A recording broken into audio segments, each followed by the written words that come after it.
आज का वीडियो बहुत ही खास होने वाला है क्योंकि आज के इस वीडियो में हम लोग बात करेंगे कि आप सीट फंडिंग के लिए कैसे अप्लाई कर सकते हैं। नमस्कार, मैं हूं कुंदन शर्मा और आप देख रहे हैं YMW फाइनेंशियल सर्विस का यूट्यूब चैनल, जहां पे मैं डेली बेसिस पे आप लोगों के लिए लीगल लाइसेंस और लीगल कंप्लायंसेस के वीडियो समय समय पे लेकर आते रहता हूँ।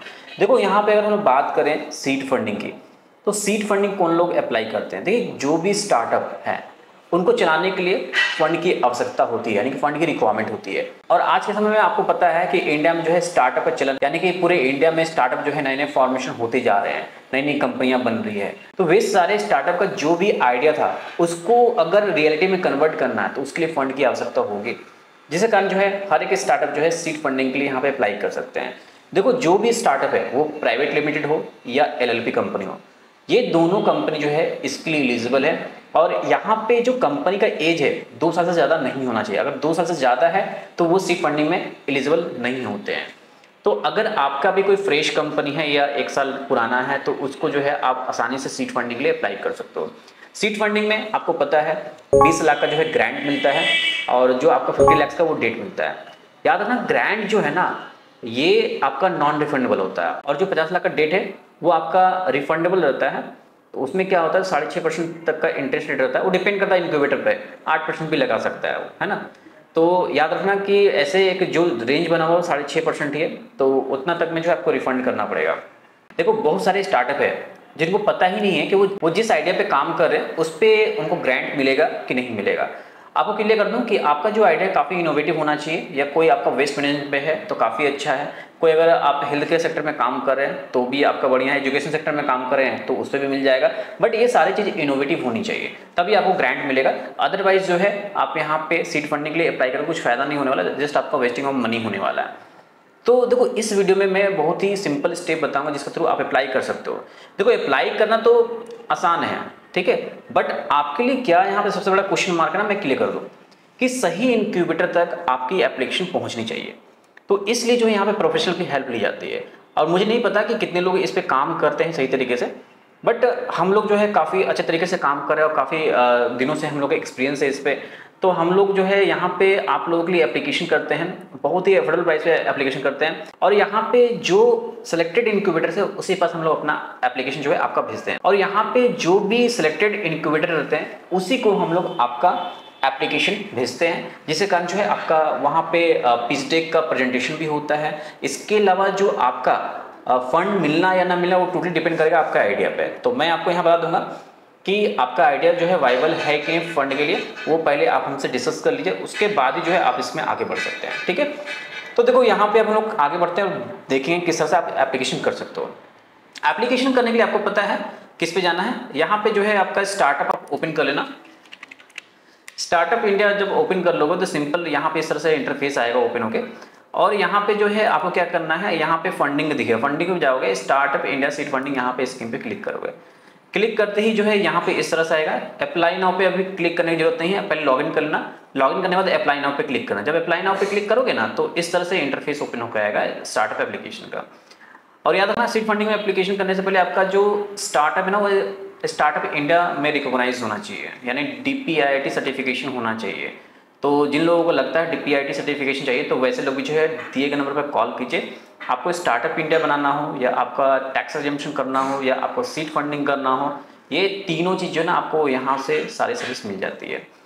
यहाँ पे सबसे पहले क्या है, ऑथराइज रिप्रेजेंटेटिव का डिटेल मांगेगा। जो भी आप ऑथराइज डायरेक्टर किए होंगे उसका यहाँ पे नाम, designation, mobile number, email ID, और यहाँ पे ऑथराइजेशन लेटर अपलोड करना। देखो, ऑथराइजेशन लेटर किस तरह से होगा मैं आपको यहाँ दिखा, सिंपल है, सैंपल डाउनलोड कर लेना है यहाँ से। तो देखो, यहाँ पे लेटर ऑफ ऑथराइजेशन डाउनलोड हो गया। तो ये जो है आपका लेटर ऑफ ऑथराइजेशन है, इसको मैं ओपन कर देता हूँ, दिखाता हूँ किस तरह से लेटर ऑफ ऑथराइजेशन होता है। देख रही है, इसको अपने लेटर हेड पे, यानी कि अपने कंपनी के लेटर हेड पे आपको टाइप करके ये सारे फिल कर लेना। उसके बाद सील एंड साइन लगा के आपको देना पड़ेगा, तभी जो है यहाँ पे अपलोड होगा। ये पोर्शन है ना, यहाँ पे अपलोड करना पड़ता है। तो यहाँ पे जो है मैं अपलोड कर देता हूँ जो हमारे क्लाइंट ने दिया है। तो मैं आपको दिखा देता हूँ किस तरह से होता है, ताकि आपको अच्छे तरीके से दिख पाए, मतलब पता हो सके किस तरह से होता है ना। देखो, मैं यहाँ पे जस्ट ओपन कर लेता हूँ इसको। आप ये देख सकते हो, इस तरह से जो है आपको लेटर तैयार करना है, साइन करना है और यही लेटर को जो है यहाँ पे अपलोड करना है। तो हम लोग इसको अपलोड कर देते हैं। तो सिंपल क्या करेंगे, इसको हम लोग क्लोज करके अपलोड कर देते हैं। ये जब अपलोड हो जाएगा यहाँ पे तो सेव नेक्स्ट पे क्लिक करना। करते ही ये एंटिटी डिटेल तो आपका जो है DPID से जो है टोल फेच कर लेगा, यहाँ पे कुछ करने की जरूरत नहीं है, आपको सेव नेक्स्ट पे क्लिक करना है। अब यहाँ पे क्या होगा ना कि पूछेगा कि आपका स्टार्टअप टेक्नोलॉजी है, तो यहाँ पे यस करना, अगर नो करोगे तो आप एलिजिबल नहीं होगे, है ना। प्रॉब्लम क्या सॉल्व कर रहे हो बताओगे, यहाँ पे किस तरह के प्रॉब्लम को, उस प्रॉब्लम को सॉल्व करने के लिए क्या आप यहाँ पे यूज़ कर रहे हो तो वो बताना है। यूनिक सेलिंग पॉइंट क्या है वो बताना है, टारगेट कस्टमर सेगमेंट बताना है, यहाँ पे मार्केट साइज बताना है, कैसे आप अपने स्टार्टअप को स्केल करो उसके बारे में बताना है। यहाँ पे जो है आपका रेवेन्यू मॉडल क्या होगा वो आपको यहाँ बताना है। ये जितने भी है सारे 1000 कैरेक्टर में आपको लिखना है, तो इसको पूरा लिख लीजिएगा। पूछेगा कोई की कंपटीटर है, अगर है तो आप लिखोगे स्टार्टअप है वो, या MSME है, या कॉर्पोरेट है। हमारे केस में कॉर्पोरेट है तो हम लोगों ने लिखा है। इसके बाद जो है वेबसाइट होगा तो दे सकते हो, नहीं है तो कोई दिक्कत नहीं, नॉट एप्लीकेबल मैंने कर दिया इस तरह से। सोशल मीडिया का यहाँ कुछ भी हैंडलिंग होगा, जैसे फेसबुक, लिंक्डइन हो, ट्विटर, यूट्यूब, कुछ भी हो तो यहाँ पे डाल सकते हो। 7 नेक्स्ट पे फिर क्लिक करना। करते ही यहाँ पे जो है सारा चीज़ फिल करना पड़ेगा, CEO का डिटेल, है ना। स्टार्टअप टीम में जो है आपका जो भी CEO होगा उसका नाम और उसका बैकग्राउंड पूरा डिटेल देना पड़ेगा।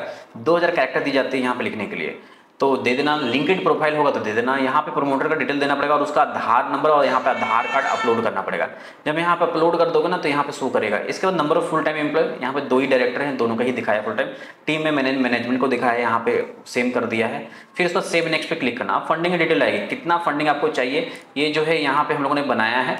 तो 20 लाख का ग्रांट है इनका, तो ये ग्रांट में कहाँ खर्चा करेंगे 20 लाख रुपये वो मेंशन किया गया। वो सारी चीज़ जो है ना आपको यहाँ पे बताना पड़ता है, तो ये बता देना, आप पूरा लिख देना अच्छे तरीके से जो लिखा हुआ है यहाँ पे।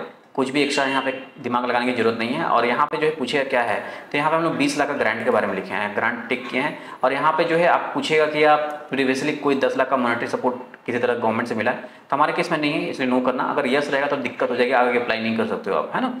इसके बाद सेव एंड नेक्स्ट पे क्लिक करना। करते ही यहाँ पे 3 इनक्यूबेटर का नाम चूज करने के जाएगा। यहाँ पे देखो नाम चूज करने का जो आएगा ना, तो इसके लिए जो है आप प्रॉपर वे में आपको पता होना चाहिए कि कौन सा इंक्यूबेटर है, किसके पास फंड है, और वो इंक्यूबेटर आपके एरिया ऑफ इंडस्ट्री पे काम करती है कि नहीं, यानी कि जो एरिया ऑफ सेक्टर हो उस पर काम करती है कि नहीं। ये सारी चीज़ देखने के बाद ही यहाँ पे आपको अपना इंक्यूबेटर सेलेक्ट करना है। और यहाँ पे जो भी तीनों इंक्यूबेटर सेलेक्ट किया है मैंने, ये तीनों जो है प्रॉपर वे में इनके ही निश पे काम करती है, फंड भी है, प्रॉपर वे में यहाँ पे इनको कॉल भी आएगा और सही तरीके से इनका प्रेजेंटेशन भी होगा।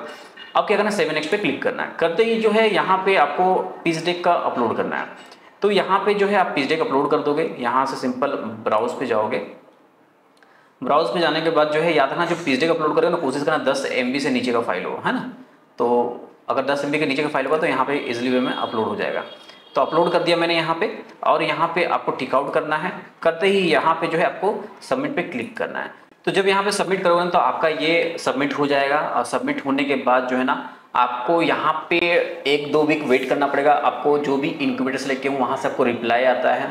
अगर उनको आपका पिच डेक अगर सही लगता है तभी रिप्लाई आएगा। याद रखना सारा खेला जो है ना पिच डेक का है।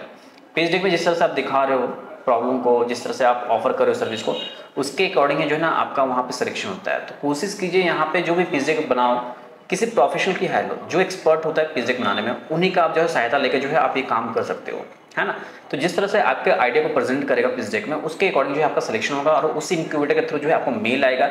आपको वहाँ पे ऑनलाइन जो है यानी कि गूगल मीट के थ्रू या वहाँ पे कुछ भी सॉफ्टवेयर के माध्यम से जो है आपको वहाँ पे प्रेजेंट करने पड़ते हैं। तो प्रेजेंट करोगे उसके बाद उनको प्रोजेक्ट अच्छा लगेगा आपके माध्यम से, तो वो उसमें इन्वेस्टमेंट करेंगे, यानी कि वो आपको ग्रांट आपको प्रोवाइड करेंगे। और डेट फंड के लिए करते हो तो डेट फंड भी आपको प्रोवाइड करेंगे। हो सकता है बहुत सारे इंक्यूबेटर ऐसे रहते हैं कि ग्रांट प्लस डेट दोनों देते हैं, तो वो भी केसेस हो सकते हैं आपके केस में। तो देखो ये एप्लीकेशन करना बहुत ही आसान है, किसी तरह कोई साइंस लगाना नहीं है इसमें। बट यहाँ पे क्या दिक्कत आती है ना कि एप्लीकेशन तो करते हो ना, तो करने के बाद जो है ना पता होना चाहिए कि कौन से इंक्यूबेटर में आपको वहाँ पे अपना एप्लीकेशन सेंड करना है, वो सबसे इंपॉर्टेंट चीज़ है। इसलिए यहाँ पे जो है एक आपको प्रोफेशनल की हेल्प लग जाती है। तो यहाँ पे अगर आप किसी भी तरह का स्टार्टअप इंडिया रजिस्ट्रेशन करना चाहते हो, या अपने स्टार्टअप के लिए सीड फंडिंग के लिए यहाँ पे सर्च करो, या टैक्स एग्जामिनेशन के लिए सर्च करो, तो डेफिनेटली जो है YMW फाइनेंशियल सर्विस जो है एक मात्र जो है आपके लिए चॉइस है, जहाँ पे आप अपने सारे सर्विसेज करवा सकते हो। तो वीडियो पसंद आए वीडियो को लाइक करना, चैनल को सब्सक्राइब करना, वीडियो को और भी लोगों तक शेयर करना, ताकि जिन लोगों को नहीं जानकारी उन लोगों को जानकारी हो सके। बस आज के लिए इतना ही रखते हैं इस वीडियो में। धन्यवाद। जय हिंद।